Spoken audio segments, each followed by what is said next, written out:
All right, welcome back, everyone. Ready for another deep dive. This time, we're going to be looking at PR crises, how to avoid them, and what to do when they actually happen. We've got a great article to dig into today by, Philip Odiakos. He's a real expert in PR monitoring, especially over in Africa. Oh, yeah. He really knows his stuff. Yeah, the article is called, Hold On, PR Nightmares, Human Intelligence versus Automated Monitoring. Catchy title. Gets right to the point, huh? It does, and it's got me thinking, imagine your client, they find some negative news about their company before you do. Oh, man. That's every PR person's worst nightmare, isn't it? Total nightmare. And that's actually how this article kicks off. Odiakos talks about this busy PR pro who gets, that dreaded message from their client about some bad press they totally missed. It's a classic setup.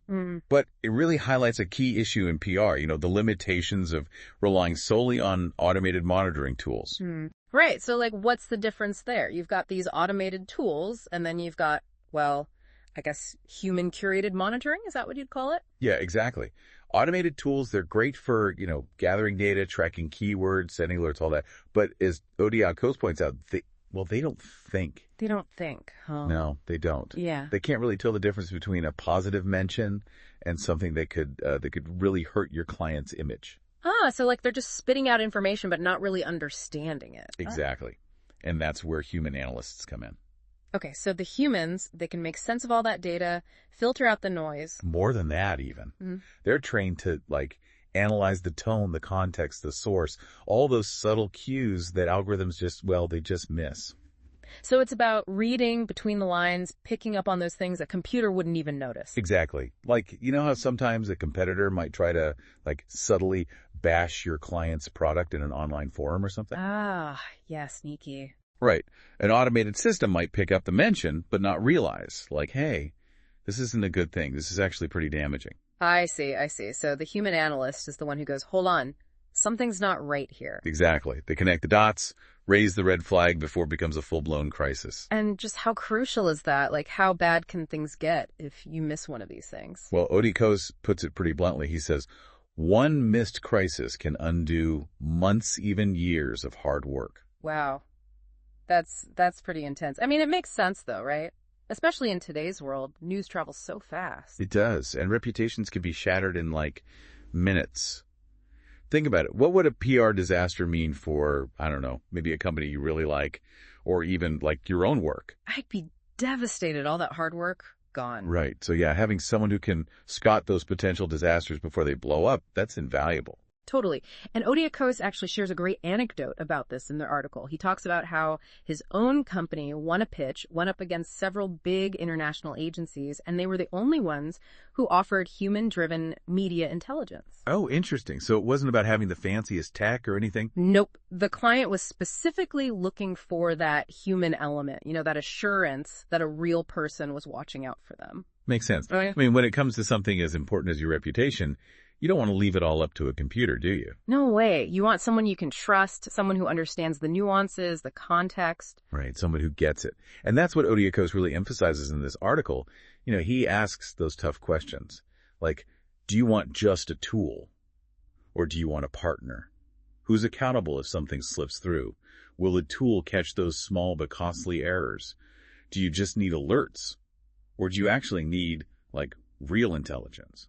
Those are some really good questions. It makes you think about what's truly important. It's not just about getting a bunch of data. It's about having someone who can interpret it, make sense of it, and help you make the right decisions. Exactly.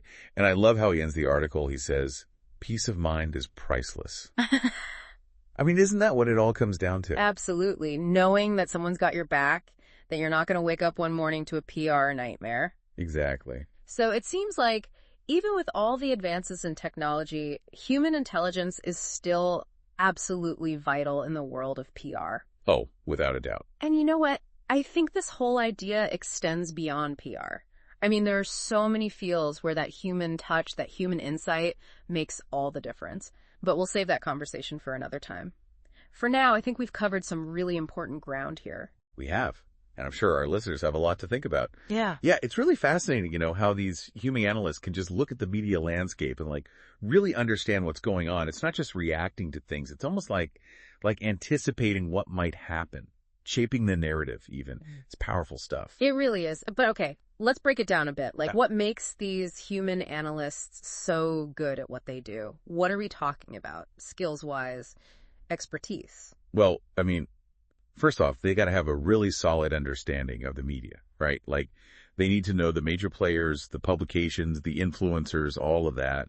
And they have to be aware of the trends, what's driving the conversation, what's changing the way information flows. It's like, imagine a ship captain navigating a constantly changing sea. That's kind of what they're doing. Wow, yeah, that's a great analogy. So it's not just about scrolling through Twitter all day. It's like they're really analyzing the whole information ecosystem. Exactly. But it's not enough to just understand the landscape, right? Yeah. They also need some serious analytical skills, like being able to spot patterns, assess risks, pull out meaningful insights from like mountains of data. It's almost like they have a sixth sense for trouble.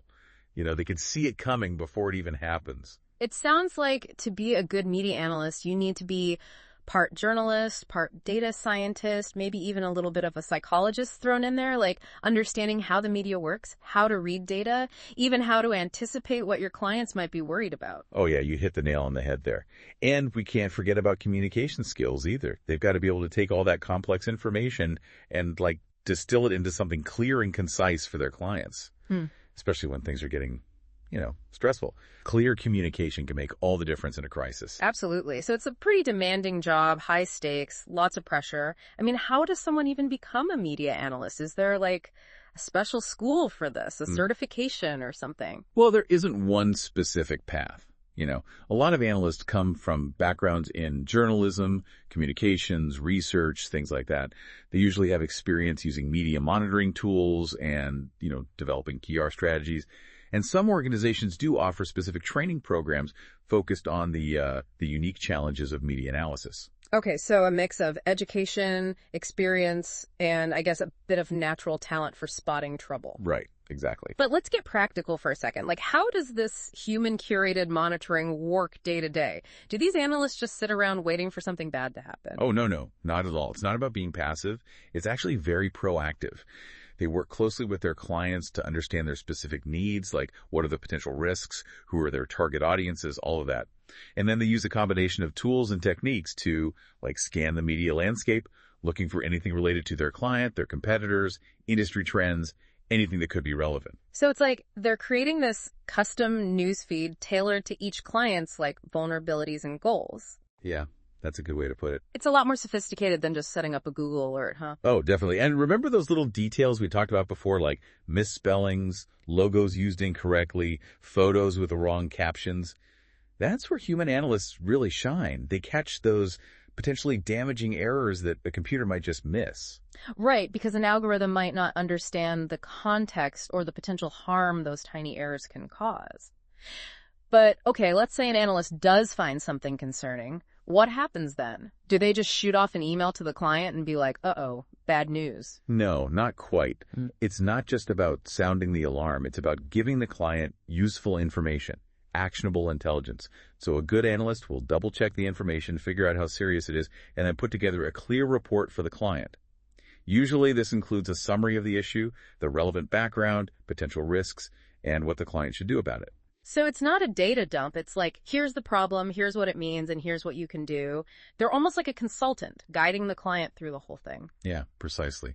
And that's why, like ODA-COSE argues, human intelligence is so valuable in PR. It's not just about protecting your client's image. It's about helping them build better relationships with their stakeholders, achieve their goals. Like having a partner in your corner, someone who's watching out for you and thinking strategically. But there's this other point ODA-COSE makes that I think is really important. He asks, who's accountable if a negative story does slip through?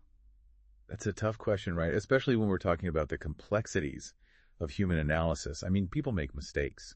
It's a tough question, for sure, but it's a crucial one. If you're just relying on computers, it's easy to think, oh, well, the algorithm messed up, it's not my fault. But in PR, that kind of thinking can be really dangerous. Accountability is key. Yeah, that makes sense. When you have a human analyst involved, there's someone who's ultimately responsible for making sure nothing important gets overlooked. It adds that extra layer of security, of peace of mind. Exactly. And it creates a culture of like proactivity, vigilance, within the team, everyone knows that someone is actively monitoring the situation, which means everyone feels a sense of responsibility for protecting the client. So to sum up this part of our deep dive, I think we've established that, yeah, technology is super important in PR, but human intelligence is still the key to avoiding those nightmare scenarios where bad news catches you completely off guard. I couldn't agree more. And I think this conversation actually goes beyond just PR. As we rely more and more on AI and automation, it's important to remember the value of human judgment, intuition, expertise. Those qualities are crucial for navigating a complex world, making good decisions, whether it's in PR, healthcare, you name it. It's about finding that balance, right? Recognizing what humans are good at and what AI is good at, and figuring out how to use them together effectively. Yeah, it's kind of mind-blowing when you think about it, how this whole human AI thing is popping up everywhere. And before we wrap up today, I want to touch on some of those other areas where human insight really adds something that technology just can't replicate. Totally. It seems like every industry is realizing that the best solutions come from combining the strengths of both humans and AI. Take healthcare, for example. Okay? Yeah, healthcare, that's a big one. Huge. AI is transforming the way we diagnose diseases, analyze medical images, even develop new treatments. But even with all those advances, who's still making the big decisions? Human doctors. A human doctor. They're the ones considering not just the data, but the patient's individual circumstances, their history, their emotional state, everything. Makes sense. I mean, AI might be able to pick up on something weird in a scan, but it can't really grasp what the patient's going through, their fears, their hopes, all of that. Exactly. And that human connection, it builds trust, makes the patient feel heard and understood. It's not just cold, hard data. It's about bringing empathy and compassion into the equation. So healthcare, that's one area where this human-AI partnership is really taking off. What else? What other industries are seeing this trend? Yeah, tons. Finance is another great example. AI is being used to analyze markets, find investment opportunities, even manage portfolios. Wow, so it's like AI is becoming the stockbroker now. In a way, yeah. But human financial advisors are still super important. They help clients understand their risk tolerance, plan for the future, navigate all the complexities in the financial world. So AI can crunch the numbers, but it can't replace that personal guidance, that advice tailored to your specific goals and situation. Right. And don't forget about the emotional side of things. Money can be a really stressful topic. Yeah. Having a human advisor to talk to, someone who gets it, that can be invaluable. It's like having a voice of reason, someone to calm you down when the market's going crazy. Okay, so we've got healthcare, finance, anything else? Get this. Even creative industries are embracing this hybrid approach. Like, AI can generate music, create visual art, write stories even. Whoa, really? So like AI is the new Mozart now? Uh-huh. Not quite. It's more like AI can create the raw materials, but it's still human creativity that drives the process.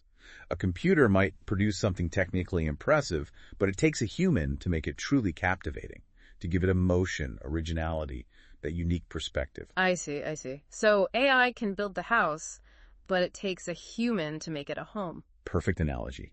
And that's what excites me about all of this. It's not about AI replacing humans. It's about AI making us better, helping us do things we never thought possible. It's a true partnership, each side bringing its A game to the table. It's a much more hopeful picture than that whole robots are taking over thing. Way more hopeful. Yeah. And it's a more empowering message, too.